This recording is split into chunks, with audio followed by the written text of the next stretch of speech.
Disclaimer: I have no ownership to Death Battle. That belongs to Rooster Teeth. That being said, I am merely recording this and playing the video, which you'll hear, for entertainment purposes. With that out of the way, welcome to the season finale of Death Battle Season 6. It is a battle of might versus might as Might Guy, the ninja from Naruto, takes on All Might, Mr. One for All of My Hero Academia. I don't know, it just feels awesome to say might versus might. So it's the chakra versus the quirk.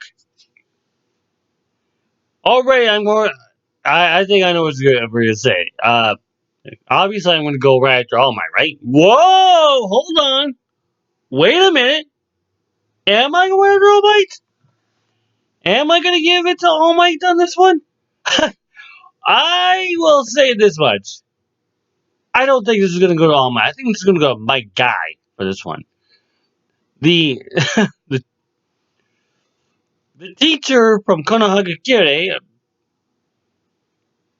that's one way to pronounce it, will take out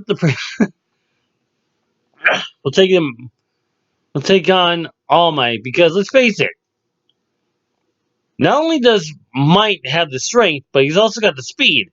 So let's get that out of the way. I mean, he's got the strength, he's got the speed, he's got chakra, some of it.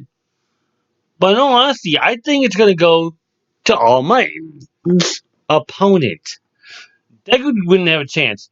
I mean, Omacho would have a better chance against Might Guy than All Might would. Just saying. Not to mention that Might Guy also taught Naruto. So let's get that through your head. And Naruto is the one who tanked a moon. Well, a moon's explosion. And still won. So, with that being said, what I will also do is list what I would like to have in Season 7. So I'm going to list my 5 at the end of this video. So with that being said, let's begin the end of 6.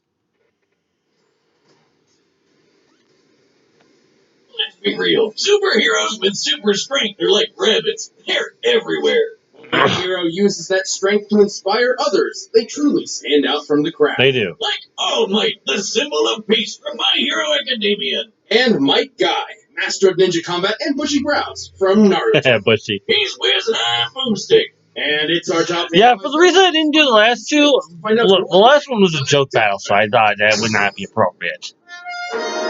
Imagine a world where superpowers are common, so-called quirks, which can be trained at distinguished academies in hopes of becoming a superhero. I know what you're thinking. If everyone's got a power, then no one is super, right? Except most quirks are really lame, like a balloon face or stretchy eyeballs. Yeah. You. Even then, there are some unlucky few who don't have any quirk at all. You may already know one of these quirkless, Izuku Midoriya. But before him, there came another, one who would change the world. His name is Toshinori Yagi. Toshinori wasn't a pushover, though. Even without a superpower, he wanted to become the symbol of peace. And thanks to pro hero Nana Shimura, he found a way. Shimura's quirk had the unique ability to be directly passed on to a new user, and she saw something special in Toshinori. And so, he became the next bearer of One for All. An ultra-powerful quirk that let him become that symbol of peace with a never-ending smile on his face. All Might! I am here! I can think of something better. Remarkable hero, All Might quickly rose through the local rankings, but fame wasn't. He might be needing his midlife crisis present. Wanted to help people. Yeah, just look at that. Saying Japan and USA. It's not just for show. He keeps his smile up to make sure the people around him. 562 pounds. Why wouldn't they? All Might can punch. That's all muscle, right? The weather, even creating a massive storm once. It's raining. Crap. Change the weather. He jump so high, people mistake him for flying. You can see they're taking a flying leap in logic. But along with super strength, One for All includes powers like improved durability, stamina, and speed.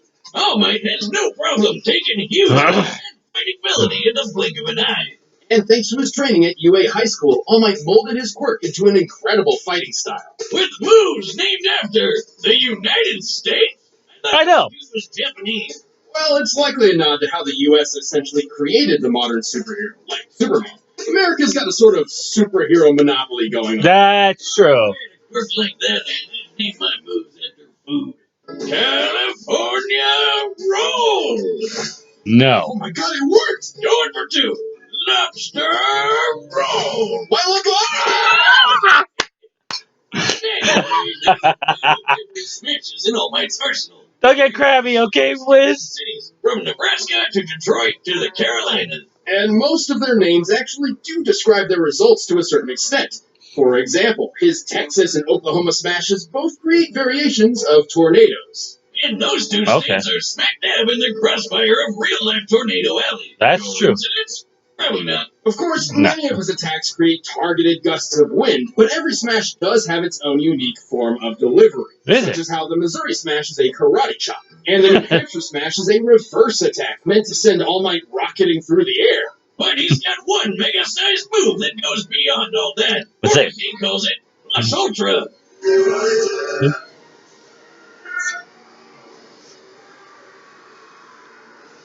So friggin' hardcore on the United States of Smash. Cause I'm proud to be an American. Yeah, okay. God, I love that move. But he's Japanese. America! Yeah, United States motherfucking Smash, yeah! To determine the power of this When they get a Team America World Police. The resulting whirlwind by comparing its size to the nearby buildings. Applying the standard height of 3 meters per floor, the whirlwind appears to be at least 2,200 meters tall, giving it a volume of over 10 billion cubic meters. To create a tornado that large, All Might's strike must have equaled a force of over 11,000 tons of TNT. That's insane! He's got the power of an atomic bomb in his bare fist! Nearly 12 kilotons? To run down this stairway in less than half a second. What the? Which, given the distance measured, means he can move 29 times faster than sound. Whoa. He's in the same league as the supervillain Gigantomachia, who blew up a mountain, and he punched this Nomu guy so hard, he pulled a Team Rocket. Looks like Nomu's blasting up again! Yes, let's go Pokemon! With so much power, All Might remained the #1 hero for years. Unfortunately, success doesn't last forever. No. Yeah, he got into a fight that was a bit bigger than even he could handle, and got injured pretty bad. So bad, in fact, it became difficult for him to use his powers, and drastically limited his full strength.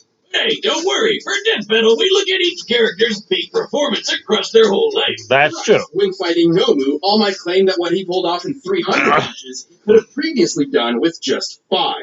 Back in my heyday, 5 hits would have been enough to knock that guy out. But today, it took more than 300 mighty blows. Taken literally, this means All Might at his best. Yeah, but he is 50 times more powerful. But the way he beat Nomu, he had to do a suplex. One spot for a long time. Not because he was taking out more bad guys as a competition, but because he was just so goddamn heroic. At least until he could find a new successor with a smile on his face. A shining example of what it means to be from one non-quirker to another non-quirker. Have no fear. From Toshinori to Izuku. Because I am here. Now it's time for my guy. In Konohagakure, the village hidden in the leaves, ninja train to use the mysterious arts of ninjutsu and genjutsu. It's basically ninja magic. Everything from shooting fireballs to messing with your brain. But some ninja just aren't suited to these difficult techniques. During young Rock Lee's time at the academy, he feared his lacking in these arts meant he would never accomplish his dream of becoming a ninja. And then he met the one, the only, the bushy Might Guy. What's with the eyebrows? That's what I gotta know. How you doing, everybody? I treat you good. Guy is one of the most respected and powerful ninja among the Hidden Leaf, but he certainly didn't start out that way. No. Yeah, he and his dad could never really make all that ninja magic work for them, so they decided to focus on Shorter, lighter. what they were good at, Joni. punching people. This is Graduate 8-7. or the ninja art of hand-to-hand combat. Dedicating himself to this form over all else, Guy soon became a master in the Taijutsu style of strong hands. Which translates to punching people really, really hard. It's a fighting style that is literally all about breaking bones. Yeah, I'll take that over ninja magic, thank you. That's not to say Guy couldn't perform ninja magic. He's just not very skilled at it. No. At all. Yeah, like a bunch of ninja can summon cool shit like tracking hounds or giant toads. Guy can summon turtles. That's about it. But mastering the strong Well, style better than nothing. It's Guy's ability. Only the toughest people in the world can use it at all. Otherwise, it's super dangerous. That's the big thing with Guy's style. Because he's gotta make up for not having ninja magic. Everything he does comes with a big risk. Especially his ultimate technique. Right. Guy's father, Mike Guy, was instrumental in helping him achieve the goal of becoming a, quote, splendid ninja. But he also taught him a skill which would prove to be both of their undoing. The 8 gates. Wait. Okay. Someone named their kid Mike Guy? What are you just hedging your bets for the future? I mean, Guy is dead. Well, then I guess they called it. The 8 gates refer to the pathways within the human body which contain the flow. Opening, healing, life, pain, limit, view, wonder, and death. And, to live. To simplify, by opening each gate, Guy essentially removes inhibitors on his body, greatly increasing his power, speed, and capabilities. The first few gates are kinda safe, unlocking 100% of the body's ability. The second one even heals you a bit. But once you get past number 4, things start getting real messy. At this point, Guy suffers horrible pain and severe muscle tear. It's kind of like Worth the risk in the Nine-Tailed Fox. Especially to put the user in the hospital afterward. After opening the 6th gate, he can move so fast his punches ignite the air around him, meaning he can shoot fireballs from his fists. That would be the morning peacock technique. To ignite the hydrogen in the air, Guy must be swinging at speeds more than 40,000 kilometers per hour. That's over 5 times faster than the X-15 rocket jet. Yeah. The fastest airplane in the modern world. And once But I don't think that's going to be that. Oh man, that might not be fast enough. Throws a giant tiger's face at you. Hell yeah! This beautiful beast is strong enough to blow up an island. Awesome. While opening the 7th gate would prove fatal for most ninja, Guy is strong enough and skilled enough to wield it without such concern. Really? However, when it comes to the final gate, there is no going back. With the 8th gate of death, Guy's power explodes. His blood boils, evaporating from his body. Yeah, if you thought that was some Super Saiyan energy aura around him there, think again. It's his blood burning through his skin. Hardcore. Gross, but hardcore. In this mode, Guy can perform the speedy evening elephant technique. But his most impressive ability is, without a doubt, Night Guy. Okay, Mike Die, and Night Guy? Who's coming up with this shit? This attack was Writers. Who else? Madara, one of the deadliest villains in the Naruto universe. Why, not Pain? Take on Naruto, who had enough chakra to blow a hole through the moon. Sure, Night Guy's still not as powerful as Naruto once the kid goes all golden flowy, but it's definitely above Jiraiya's big ball Rasengan carving up a mountain, or Obito raising up a giant tree like a crazy reverse lumberjack. Yeah. Despite all this risk, Guy proved himself an equal to some of the greatest ninja of the Hidden League, including his longtime rival Kakashi, who was fast enough to catch lightning from a distance. Measuring the space Kakashi had to cover here and the speed of lightning itself, he must have moved over 700,000 meters per second. Oh, that might actually convince me. But in the end, even though he knew the 8th gate meant the ultimate sacrifice, he did it anyway like a boss to protect his friends. He did get lucky, though, because Ninja Jesus showed up to keep him alive. Good timing. No wonder he's always got a smile on his face. Handicapped from then on, Guy's days of combat were finally over. At least for the time being. Still, even if this was to be his last mission, Guy had already found a worthy successor. A shining example of what it means to be a splendid ninja, just like himself.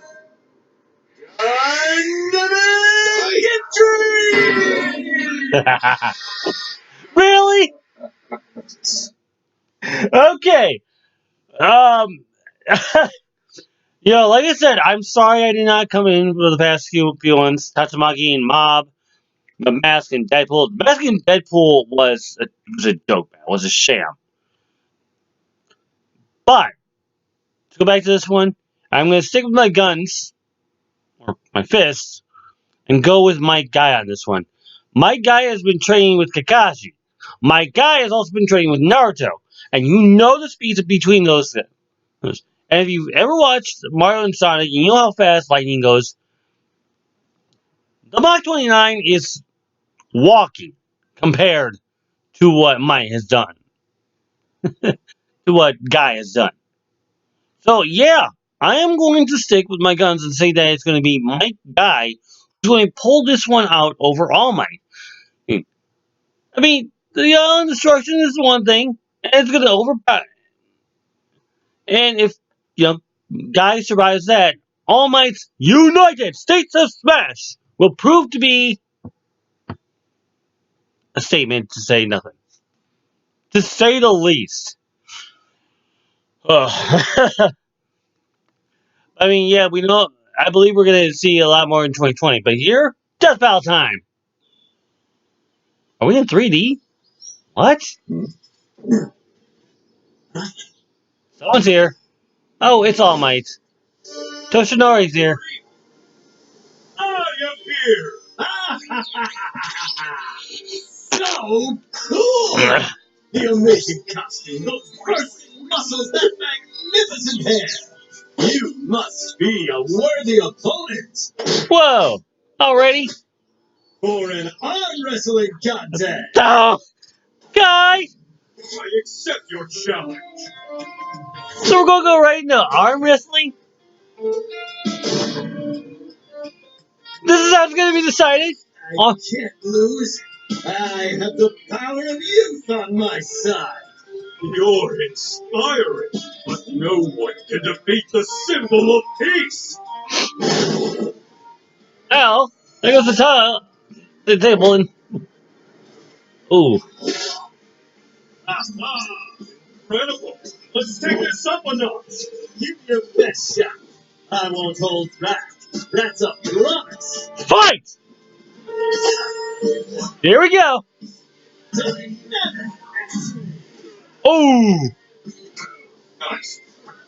My turn. Yeah, the dynamic entry just, friendly a little kick. Not gonna do much.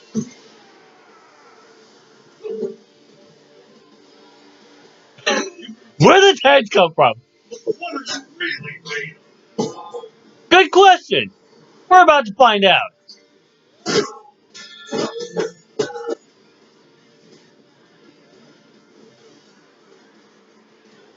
He's got a tree. I mean, ooh. I mean, let's not forget that Guy's also been trained to break bones with his strikes, so one good strike could actually cripple All Might pretty good.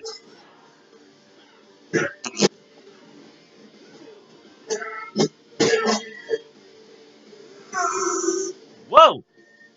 Missed him. Also, Guy can attack at multiple angles, unlike All Might. Ooh. You're splendid. But I'll show you exactly how hard I've worked. 6 Gate of Joy. 6 gate. We're already past the fourth gate. We're going right to 6.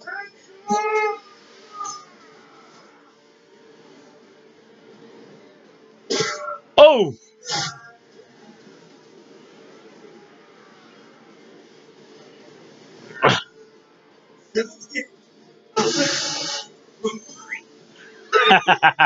What was that? Uh-oh. Tiger! A hero like me. You wanted my best. My head. Where are we going with the United States of Smash? Oh. Oh, man. That. Whoa. Give up. You're dead. Whoa. He had his whole chest blown through and he's still gonna fight? That is hardcore. Still more. I mean, this guy reminds me of Evil Ryu in Street Fighter 4. Just saying.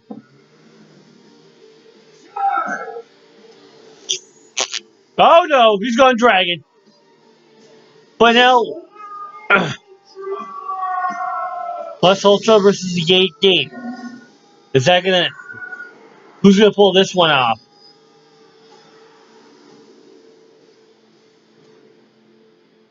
Is it?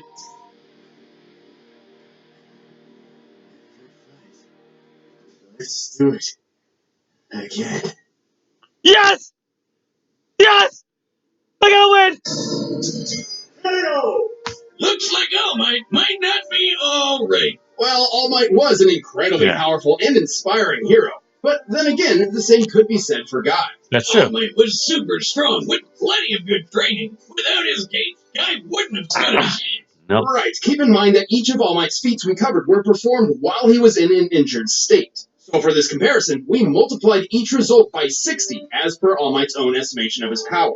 For example, remember how he was similar to Gigantomachia, who busted a hole through a freaking mountain? By scaling the mountain to the pine trees beneath it, it's easy to deduce the blast necessary for this would be about 2.5 gigatons of TNT. That's done. With the multiplier, that would be 150 gigatons in all. Almost 155 gigatons. 3,000 times stronger than the biggest nuke that's ever been set off. The Tsar bomb. Here's the thing.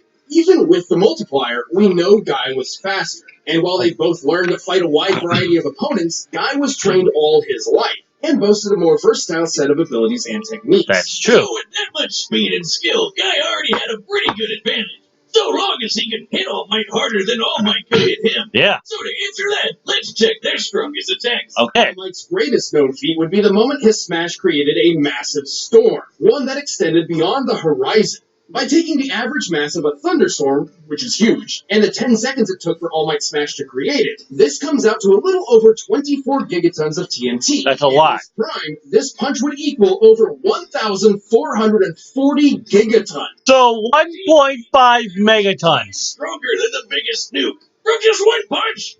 Holy hell! Unfortunately, it's impossible to lock down a specific number in this way for Guy's strongest attack, Night Guy. However, we can scale him to similar characters we know to be at lesser levels. In this case, base form Naruto.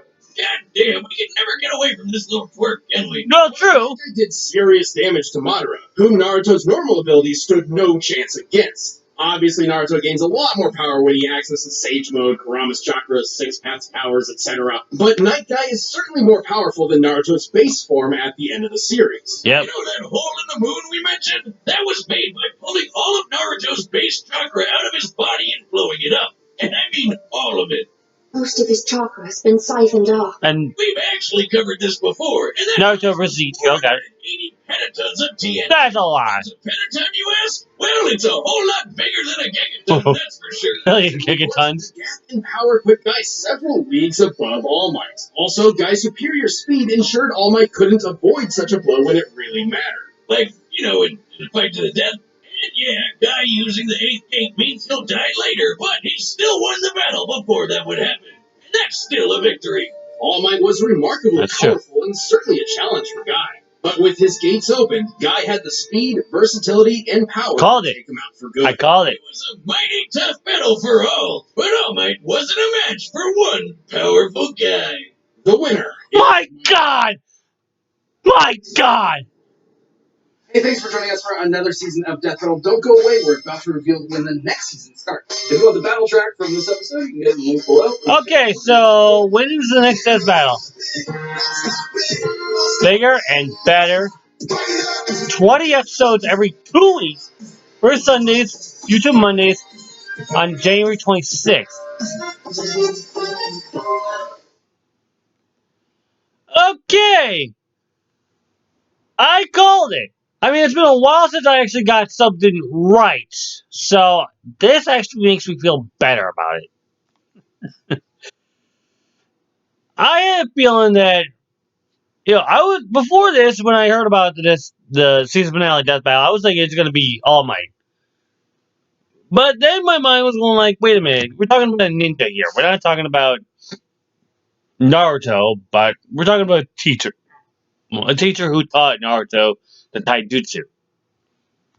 And realizing that his battles with Kakashi, I was thinking, okay, maybe he's faster. And he was. With the moon thing back from Naruto vs. Ichigo in season 4, he might be tougher. Prove it. So yeah, that was a mighty battle. Now, season 6 was probably one of the better ones. I don't really say one of the best ones. I'm gonna go right to season 5 for that one. I mean, after all, the introduction to Wiz and Boomstick Live, that was awesome. But let's go into season 7. And season 7 is going to be on Sundays and Mondays, so that's going to be a little interesting of a schedule to make. So, with that in mind, let me go after my 5 death battles that I'd like to see coming next year. Number 1 is going to be the obvious one. It's going to be Maka Albarn versus Ruby Rose. So, Soul Eater versus Ruby. Number 2, that's going to be a little interesting. It's it's going to be a 5-on-5 like Voltron versus the Power Rangers, in which I'd like to see a magical girl death battle teammate match. East versus West, Witch, Guardians of Kanjakar versus Sailor Moon and the Sailor Scouts. See, then we have another Marvel versus DC battle that I can think of for 3, and that is a cat fight between Catwoman and, well, Black Cat. So that'll be one battle that a lot of men are gonna want to watch because let's face it, two fatal felines. Urgh. How did I do that? Anyway, the fourth one that I would like to see happen. I know so far it's all girls, and the fourth one is no different except for the one guy, in a sense. Jesse and Meowth versus Kari and Gatomon. So a Pokemon Digimon battle right then and there. And now for my 5th death battle, I'm gonna break away from the girls for a minute because I'm not trying to be sexist or anything, but another Scythe battle. And the Scythe battle is between Dante and Zasalamel. And you're thinking, wait a minute, wait. Dante? I thought Dante was in. Why does Devil May Cry get involved with Soul Calibur? No. Dante from Dante's Inferno versus Zasalamel of Soul Calibur series. I would like to see that. With that being said, I thank Rooster Teeth and I thank Death Battle for season 6, and we can't wait until January to see the next season of Death Battle. 20 episodes. That's going to be a lot of blood to be shed.